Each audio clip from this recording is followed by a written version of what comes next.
The tangent is a straight line, hence why it's following this form, y equals mx plus c. Usually when you're trying to find out the equation of a line, I start with a gradient. That's usually the easiest thing to find out. And we pick 2 points on the tangent, and we can apply our up divided by across. But hang on a sec, we've only got 1 point. We haven't got a second point. Now, to work out what this point here is, we know the y coordinate, but we don't know the x coordinate. And this point here, we know the x coordinate is 0, but the y coordinate we don't know. So in fact, we can't use this typical formula. We have to use one of our circle theorems here. And actually, this is quite a common question. They throw this at you quite a lot. So you do get used to spotting this, and that's that the radius is perpendicular to the tangent. They meet at 90 degrees. So knowing that, we can see how perpendicular lines are related. Now, it turns out that if you times the gradient of 2 perpendicular lines, then that gives you -1. We can see this in action because if I have a gradient of 1, the perpendicular gradient is going to be -1. When you times both of those together, that's what you get.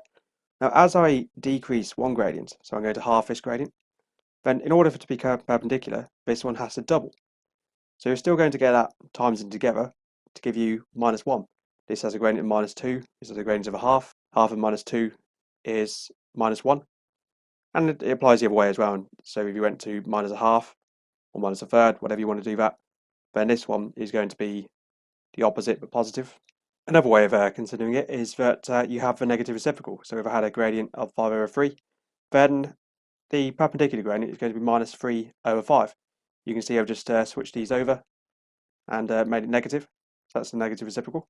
So finding out the gradient of a radius, this we do have 2 points because point P lies on that line here. And also the origin, that's point 0, 0. So the up is going to be from 0 up to 4. So that's a change in y of 4. And across, we're going -1.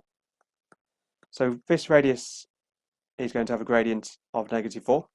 4 divided by -1, that's -4. Now the perpendicular gradient is going to be 1/4. We can kind of see this on here. Although it's not drawn accurately, that slope there, it's quite shallow, it's positive. And we can tell it's not drawn accurately because this point here, if that was -1, 4, then if that here is a distance of -1, then how can that be a distance of 4 up there? It just clearly isn't accurate. So you can never rely too heavily on the diagrams, but they usually give you a general sense of what's going on. So now we can apply the gradient into this one down here, and we've got that y is equal to 1/4 x plus c. Now to find c, the y-intercept, we know it's going to be above this point here, and it's going to be above this point here as well, so it's going to be above 4. So we know it's going to be roughly what it's going to be. We could apply the principle of what a gradient is, and that's that for every 1 you go across, the gradient terms how many you're going up, so we're going up 1/4. It must be 4 1/4, that point there. Now to check this, we can rearrange this equation. This is a surefire way of doing it if you're not too comfortable with applying the principle of a gradient. Then c is equal to y minus 1/4 x. So I'm just rearranging this, making c the subject. And point P satisfies this equation because it lies on the equation. So we can use the coordinates of P, which was -1, 4. And y is equal to 4 when x is equal to -1. So we have 4 minus 1/4 of -1. 1/4 times -1 is -1/4. Double negative, we get +1/4.